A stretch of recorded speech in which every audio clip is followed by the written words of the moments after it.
Hello and welcome to my video for this week, which is reflecting back on week 6 and looking ahead to week 7. Now week 7 is our next to last week of the semester. It's hard to believe, I know. 8-week classes go by so quickly. But anyway, so there's a lot in week 7. I'm going to just try to hit the highlights. But let's just look back a little bit at week 6 first. So, several kind of big categories. Imperialism. The European powers before World War I controlled 80% of global power in that period. Many of you mentioned that. And you also mentioned that by the turn of the century, 90% of Africa was under European control. And this was helped by pseudoscientific ideas like social Darwinism that made it easier to justify that. Okay. Industrialization was an important force behind imperialism because the industrial nations needed the resources that they found in Africa. And also, a couple of you mentioned that the Ottoman Empire was becoming weaker. Okay, World War I. World War I was at one time, right, called the war to end all wars, or the Great War, or something like that. And of course, we know it didn't. When it began, it had been 40 years since Europe had been at war with each other. Alliances that they had formed in those intervening 40 years was an important factor in turning it into a world war. A lot of new weapons came out of this war, and there was also recognition of the effects of war, like especially PTSD. I think that's one that people always mention. The war failed to solve any of the problems that were existing prior to the war, and we know it was followed by another one, right? Germany was forced to accept full blame for the war, and there were consequences to that. In the post-war period, we see more activism on the part of feminists, and in many places, by 1920, women had gotten the vote. But also, though, they had stepped up during the war, and then they were forced to go home, which didn't help, them at all. And a number of you pointed out that Woodrow Wilson argued for peace, and he advocated for the League of Nations, which had some flaws built into it, and the United States never joined, and it was replaced later with the United Nations. But it was maybe step one, right? Okay, so we had 4 chapters actually. So we went through the growth of fascism after World War I, World War II, the Holocaust, and the beginning of the Cold War. That's a lot, but we just don't have a lot of time, right? So World War I is in many ways what ended the 19th century. So in some textbooks, they talk about the long 19th century, which goes up to actually from the beginning of the century through World War I, because that period fit. But then everything changed, right? So after the war, many of the governments were republics, but it didn't stop the rise of fascism, right? There was bitterness, there were reprisals. There were some global empires remaining, still stuff like that. So some of the important topics was the rise of fascism. The war hadn't solved any of the problems, as I said, and Germany was blamed for the war. So that was, gave them a way to, make changes, right? So fascism centered on the glorification of the state. Rejection of liberal individualism, the cult of the leader as the perfect citizen, and an emphasis on hierarchy and autonomy. So it was an extreme form of nationalism. The nation was everything. Italian fascism was probably the first major movement.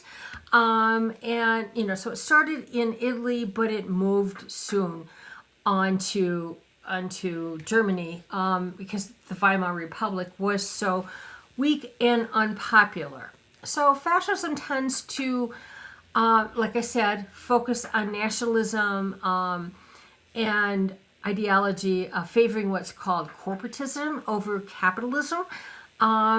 Instead of workers and business owners working together, the owners derived all the benefits. Trade unions were banned, the plight of workers deteriorated, and they had no representation. Okay, so the Weimar Republic, as I said, guaranteed universal suffrage for men and women, fundamental human rights. Those things were not popular among many people. And the biggest problem was this stab in the back myth about the ending of World War I. And a conspiracy theory that Jews and communists were responsible. And so these were built on the Nazis. Adolf Hitler especially built on those ideas. And, it took a while. He served in World War I. It took a while for him to become powerful, but eventually he did. The chaos of the Great Depression helped because everything was really bad. And so people were willing to look elsewhere, right? I don't want to go into I don't want to take that time, right? The Spanish Civil War, you will read about that. It was the first war that was launched by fascist forces. And of course, that was under Francisco Franco. The war began in 1936. About 600,000 people died. So some outside forces. So Italy and Germany helped the fascists, and Russia helped the other side, and the United States did not officially, but some people went to fight, right? Okay, World War II. It was, in I think this is what your book says, the defining disaster of the 20th century. Millions of people across the globe died. Approximately 55 to 60 million deaths, of which 25 to 27 million were from the Soviet Union.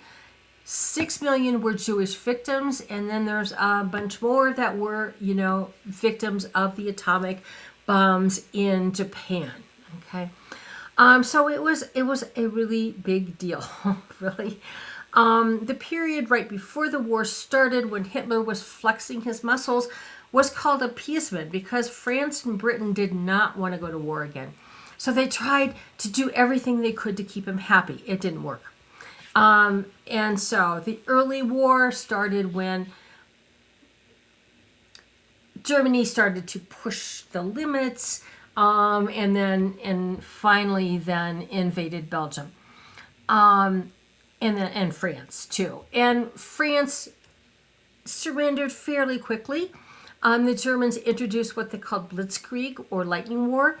And they thought they could go in, take care of France, take care of England before Russia could actually get together. They had a treaty with Russia, but they knew they were going to break it. So, that was just to buy time.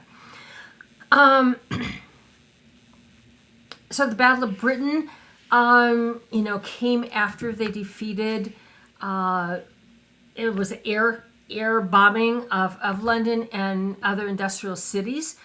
But the British factories churned out a lot of weapons and planes and started to fight back. So Germany had to give up on actually invading England. And in the Pacific, World War II started with Japan's invasion of Manchuria in 1931.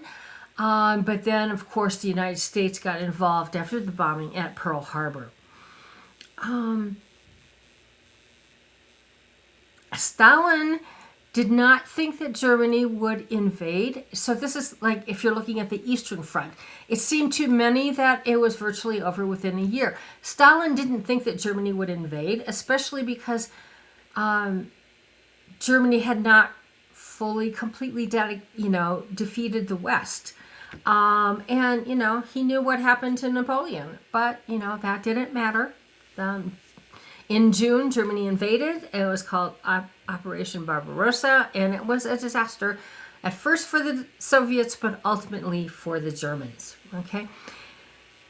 Part of what makes a world war is the involvement of the home front. And certainly we see that a lot. We saw it in World War I, but we see it even more in World War II. The war had unprecedented effects on the civilian populations. We talked about the bombing of Britain, the war of annihilation by Germany in the Soviet Union, but also, so we see a lot of people, women stepping up to work in the factories, the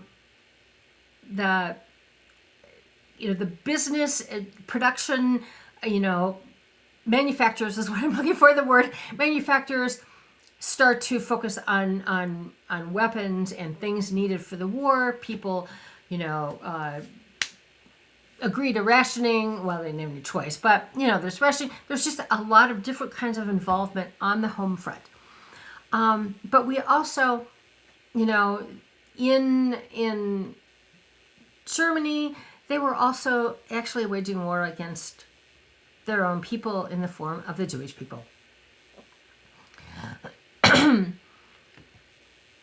The turn of the war probably came, especially in the East, with the battle in Stalingrad. German forces surrendered in 1943. There were other victories by the Soviets. It's important to recognize that the Soviet Union was who broke the back of the Nazis, the Nazi war machine, at a cost of 25 to 30 million people. Okay. By 1944, Germany was on the defensive, and it was really a matter of time. D-Day was June 6, 1944. And within less than a year, Germany had surrendered. But the war in the Pacific continued for a while. And the United States dropped the first atomic bombs on August 6th, and 2 days later, first in Hiroshima and then in Nagasaki. And the death toll was unprecedented. Most of the dead were civilians. And millions were left homeless and displaced. And then after the war, a lot of the truth started to come out about the Holocaust. And I think that's why your book makes it a separate chapter after. There were actually talks there were rumors. People within Germany and in Eastern Europe knew what was happening. They talked to the Allies, tried to get help, did not get help. And then the truth starts to come out after that. The Holocaust itself, the word means murder of people. And the act of genocide wasn't invented in the 20th century. Forms of genocide have been around for a long time. And it's also kind of interesting to note that the United States is the only place that uses the term Holocaust. The rest of the world uses Shoah, which means a catastrophe in Hebrew. So it's a Hebrew term. Millions of people were killed by the Nazis, not just Jews. Estimates 6 million Jews, but which was about a third of the world's population of Jews at the time. Okay, but there were other ones too: Romani or Gypsies, homosexuals, Jehovah's Witness, communists. So a lot of people. And that kind of progressed just like the other things. So first there were anti-Jewish laws called the Nuremberg Laws. There was Kristallnacht in 1938, which caused many Jews in Germany to try to flee. I think it's important also to notice that it was not mainly German Jews who were killed in the Holocaust in the camps. It was all of Eastern Europe, but a lot of them were Polish. Probably had the largest Jewish population per capita at the time, right? So the goal was Judenrein, or get rid of all the Jews, essentially. And in the end, the final solution of the Jewish question was the Holocaust, and it was systemic murder, right? It was probably not decided for sure that that's what they were going to do until after 1941. The Holocaust probably, some people will say it began with the invasion of the Soviet Union. Armies were followed by what were called Einsatzgruppen, or mobile killing squads, where they marched Jews into the fields, forced them to dig ditches, stripped them, made them watch as their entire community was shot, and then buried them in mass graves. Many of the soldiers, and I learned this in I TA'd for the history of the Holocaust class, many of the soldiers had such a hard time with this upfront, in-your-face killing, they started to refuse it. And then the Nazis had to find more ways. So they began experimenting with gas fans and carbon monoxide poisoning, and eventually, came up with Zyklon B. And that's what they used in the showers in there. So there were 2 kinds of camps. There were work camps, and that's what they had at first. And then they started building extermination camps, where totally, were for the killing of Jews or other prisoners. And they were frequently like side by side. And so as long as people were able to work as, they were slaves, but they were producing things that Germany needed. And then when they couldn't anymore, then they get moved over to the other. Okay.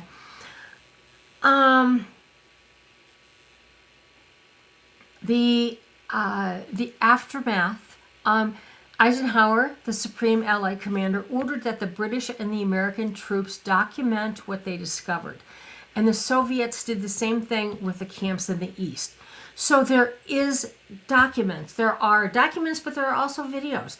And I have seen some of those in that class that I mentioned for I think it was Auschwitz, but no, it wasn't Auschwitz. It was Bergen-Belsen. But it was the British. British found some reels of film in an old archive, and it was pretty amazing. It was awful, actually. I don't think there were many dry eyes in the class when we finished watching it. The last chapter is the Soviet Union and the Cold War, and so really the issues. Lenin was, of course, the person that instituted communism in Russia. Stalin was his successor after his death. He managed to defeat all of his rivals and take control of the state.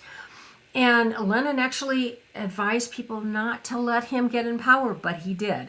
And he was a pretty awful person. He enforced massive changes to both the Soviet economy and its society. He killed off everyone that he thought was a threat. And he's best remembered for his purges. But that was not the only cause of death. So he collectivized agriculture. He forced millions of peasants to abandon their farms and villages and move to new collective farms. He set unachievable goals. As many as 3 million people starved to death the first winter, with a total of another 6 to 10 million just starving with his policies that weren't working. Then he introduced what he called 5-year plans. He set exceedingly high quotas for heavy industry. Many of the goals were achieved, but thousands died trying. Okay, so he was a pretty harsh ruler. During the war, the U.S. and the USSR shared an enemy, but they knew that once the war was over, they were not going to be friends at all. So after the war really started, the Cold War. And there were a lot of acts then on kind of both sides. But the 1947 Truman Doctrine pledged to help people who resisted communism. The Marshall Plan gave money to European countries that were rebuilding from the war as long as they rejected communism. And the Organization of European Economic Cooperation was founded. Was not technically a puppet of the Soviet Union, but they were not going to help anybody who weren't part of their network, essentially, right? Germany had been divided. The rest of the world was pretty much dividing between these 2 camps.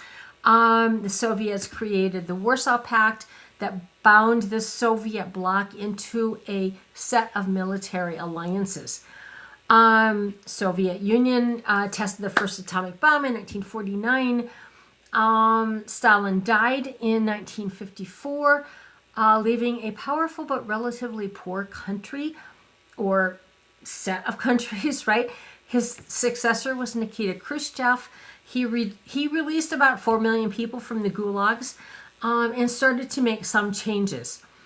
It was under Khrushchev that the Cold War, we saw things like the space race, the arms race, etc. In the end, perhaps the biggest problem with the Soviet system was the fact that it was more important to fit into the system than to speak the truth. And a lot of people fled because of that. Anyway, that's what we're going to be talking about. I'm sorry that I probably went really long. I did. I apologize. Anyway, this is our next to last one. So this is like the next to last time that you have to watch me if you are watching me. And if you did, thanks a lot. And I look forward to hearing or reading your thoughts about all of this.